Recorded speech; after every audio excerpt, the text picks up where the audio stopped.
Hello students, as we have seen in our previous lectures, the equation of motion for a single degree of freedom system is mx double dot plus kx is equal to 0. This is the differential equation which is second order in nature, and we also have seen that there are two initial conditions which are specified along with this. The first initial condition is on the displacement, that is the displacement at time t equal to t0, that is in the beginning.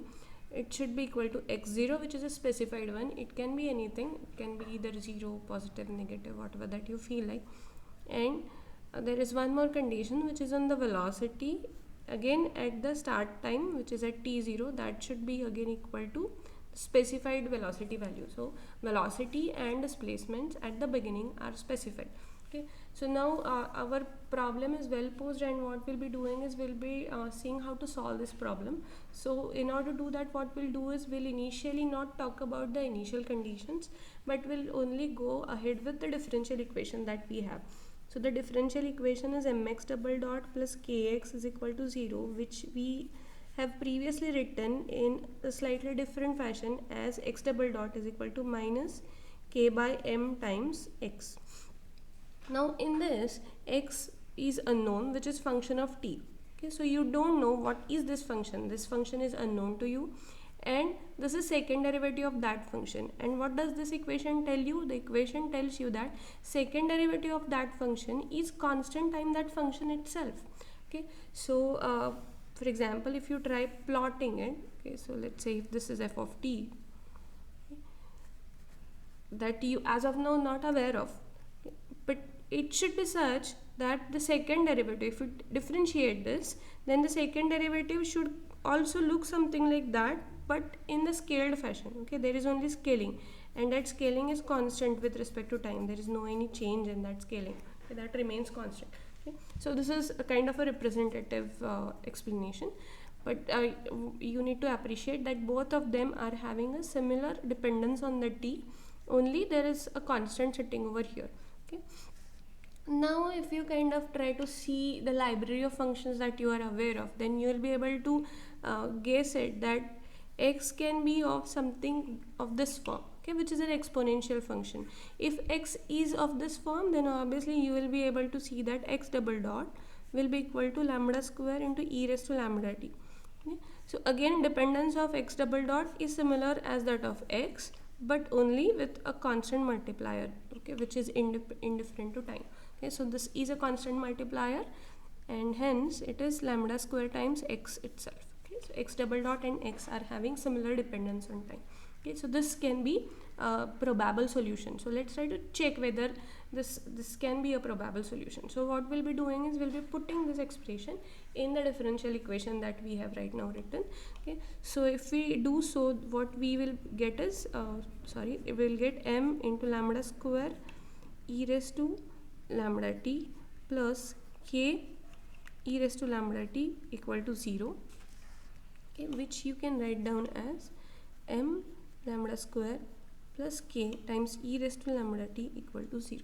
Okay, so if this equation is satisfied, if you choose lambda in such a way that this equation is satisfied, then obviously it means that differential equation is satisfied, and hence this e raised to lambda t is the solution. Okay, so what is the condition? The condition is that this equation should get satisfied. Now in order to satisfy this equation, there are two possibilities. One is e raised to lambda t is equal to 0. Okay, so e raised to lambda t equal to 0 means that x is 0 always for any time. Okay, which essentially means that mass is not moving at all. Mass is stationary at its equilibrium position, and it's not changing its position at all. So that is one possible solution, which we'll be calling as a trivial solution, where mass is not moving. That solution is always going to be there. That what is the differential equation? Differential equation is this. This is what? This is nothing but a force balance. So force balance will always hold when mass is not moving at all. But we are not interested in that trivial case. So is there any non-trivial solution? Yes, there is a non-trivial solution, and that will come from this. Okay, so what is this non-trivial solution? Non-trivial solution is telling us that if you choose lambda square in such a way, or if you choose lambda in such a way that lambda square happens to be equal to minus k by m, then you will get the non-trivial solution. So in that case, x is the solution, which essentially means that x is of this form, this equation is satisfied, that is force balance is satisfied at all time. Okay, so in order to satisfy the force balance at all time, you should select lambda in such a way that lambda square is equal to minus k by m. Now in this you will see that k is a stiffness and m is mass. Okay, all mechanical springs that we typically use, they are always having k as positive. Okay, k is always positive, stiffness is always positive. What does this mean? That displacement and velocity, they are always directed in the same direction. Okay, so if displacement is displacement and force are always in the same direction, so if displacement is positive, force has to be positive. Okay, so you cannot apply a force in a positive direction and get the displacement in negative direction. That cannot happen. So that means that k is always positive, and in the similar fashion m is also positive, m which is mass, so that you know that that will always be a positive quantity. So k by m is always positive, which essentially means that lambda square should always be negative. So if lambda square is negative, then obviously lambda should always be imaginary number, okay, which will be iota times k by m, and then there are two possibilities. So both of them will give you same lambda square, so that is plus iota times under root k by m minus iota times under root of k by m. So these are the two values of lambda which we'll be naming as lambda 1, that is iota times square root of k by m, and the other one we'll be naming it as lambda 2, that is minus iota times square root of k by m. So these are the two solutions that we have obtained. So what does this mean? What does this thing mean? So it means that, so you can have two solutions. One will be x1, which will be e raised to I times square root of k by mt, and then there is another solution x2, which is e raised to minus I times square root of k by mt. Okay, so either you pick this function or you pick this function, both of them are going to solve the differential equation, hence both of them are the solutions of the differential equation. Now you will also be able to appreciate, or you might have already seen that if you multiply by certain constant number to this, so let me write down a new x1 as c1 times e raised to iota times k by mt, or let me write down new x2 as c2 times e raised to iota times minus iota times k by mt, then these two are again solutions. Okay, that so multiplying by this constant number won't change anything. Still you can satisfy the differential equation. You can try putting this in differential equation and try to see whether it works out. It has to work out. Okay, similarly the way multiplying by constant number doesn't change the condition of satisfying this differential equation, in the same fashion if you add these two equations, if you add these two functions, okay, so if you generate a new function x3, which is c1 e raised to I under root k by mt plus c2 e raised to minus I under root k by mt. Okay, if you add these two functions, then the new function that you have obtained is also the solution. So this will also be the solution. So why it happens? Because the differential equation that we are having a look at, that is linear in nature. Okay, so whenever you have a linear differential equation, then all possible solutions you can combine them in any fashion, and then you will be able to generate a new solution that will be satisfying the differential equation.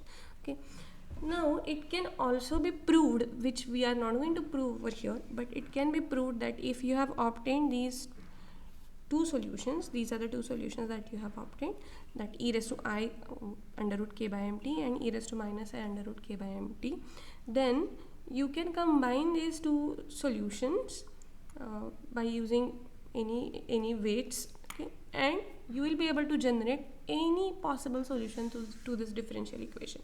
You can think of giving any initial condition, but the way x is going to evolve, that is always going to fit into this domain. Okay, you will be able to capture all such x's. Okay, so whatever be the initial condition, it can be proved. However, as of now, you have to believe in me and go ahead with this course, but you can always go back and have a look at other math courses and try to see that how it can be proved.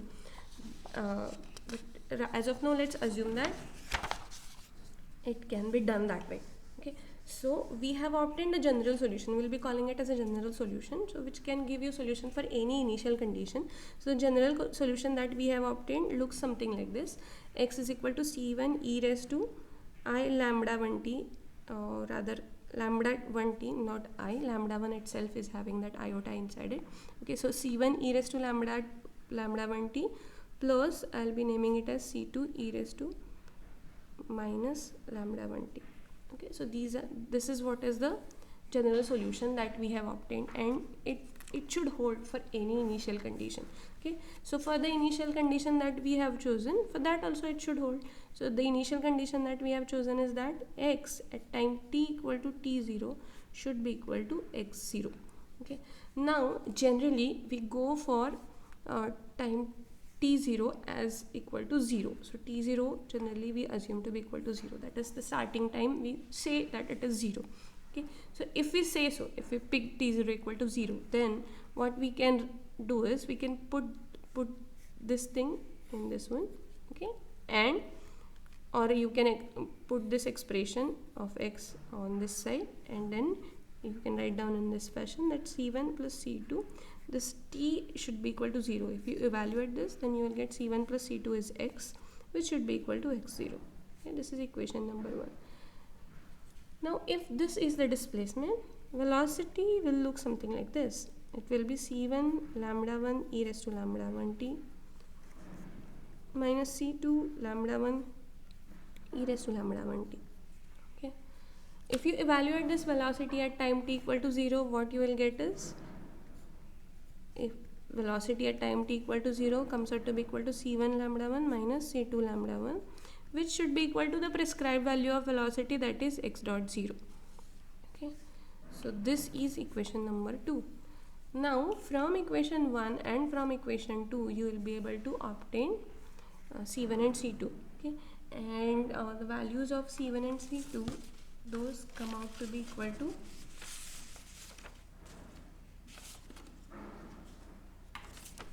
okay, so let me derive those values for you. Okay, so c1 plus c2 is equal to x0, c1 minus c2 is equal to x dot 0 by lambda 1. Okay, so which essentially means that c1 is equal to x0 plus x dot 0 by lambda 1, this whole thing divided by half.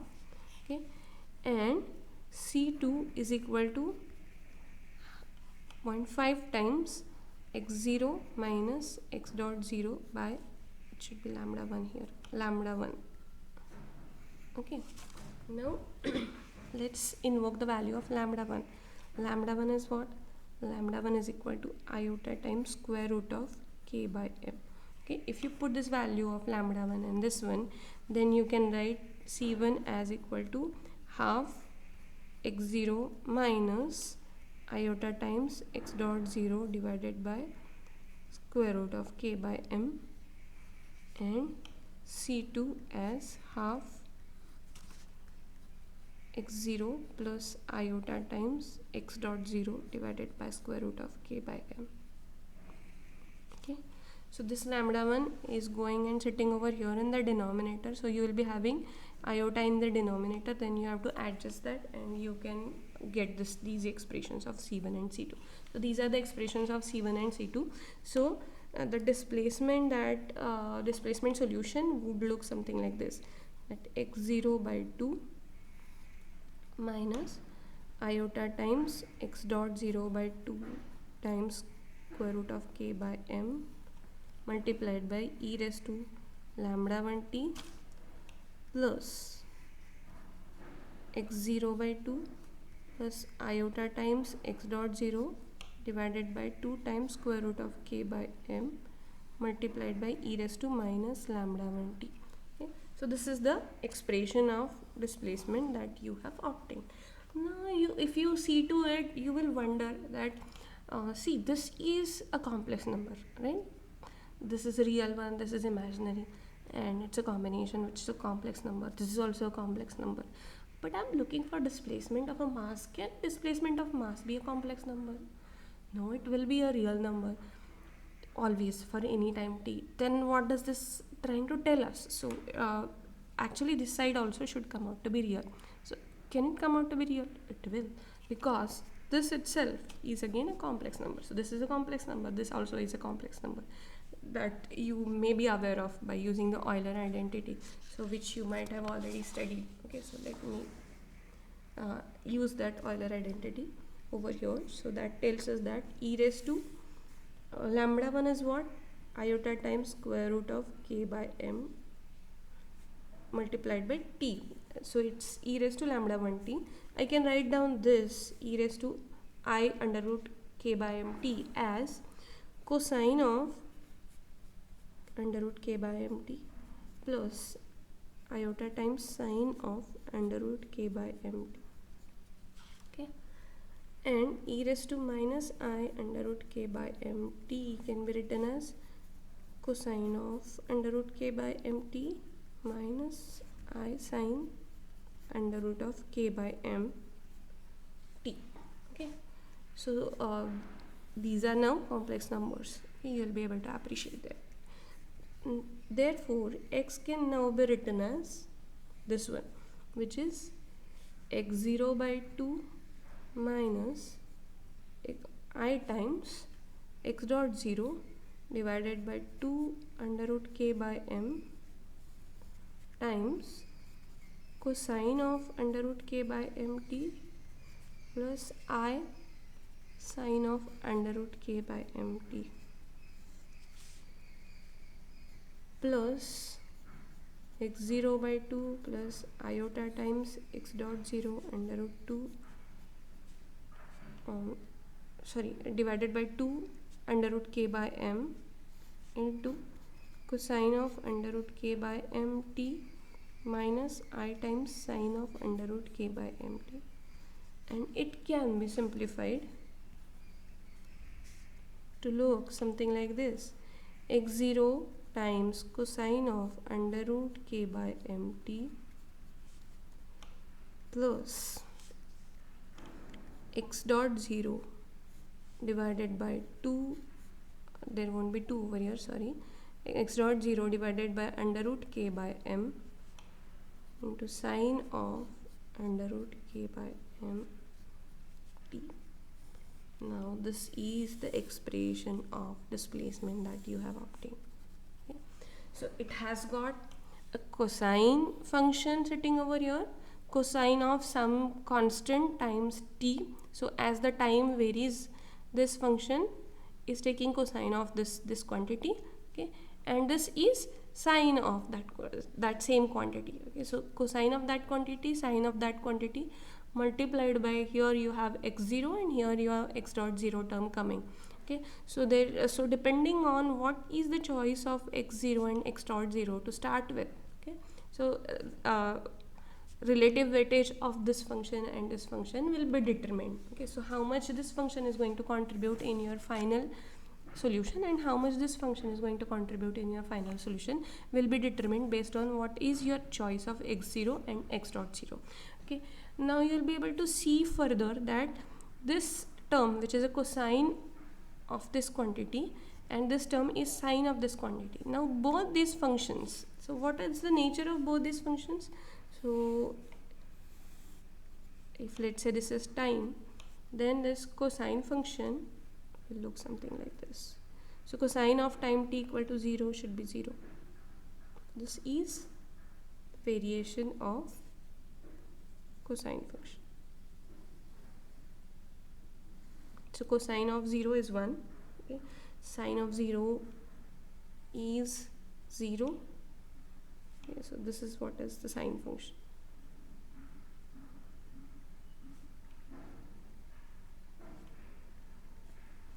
Okay, so this is cosine function and this is sine function.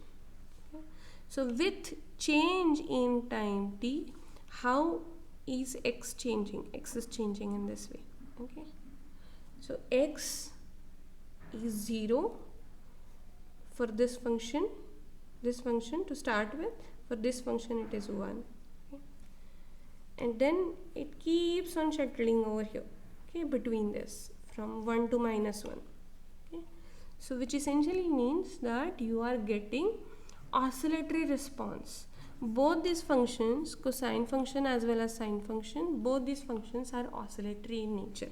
Okay, so now you have obtained oscillatory solution, which is this one, and this is a generic one. You put any value of x0 and x dot 0 and you will get the solution. Okay, we'll try to have a look at this solution in more detail form where we'll also have a look at what this term trying to tell us. Okay, we'll try to plot these displacement velocities and also other energy quantities in the next class. Okay, so for time being we'll stop over here. Thank you.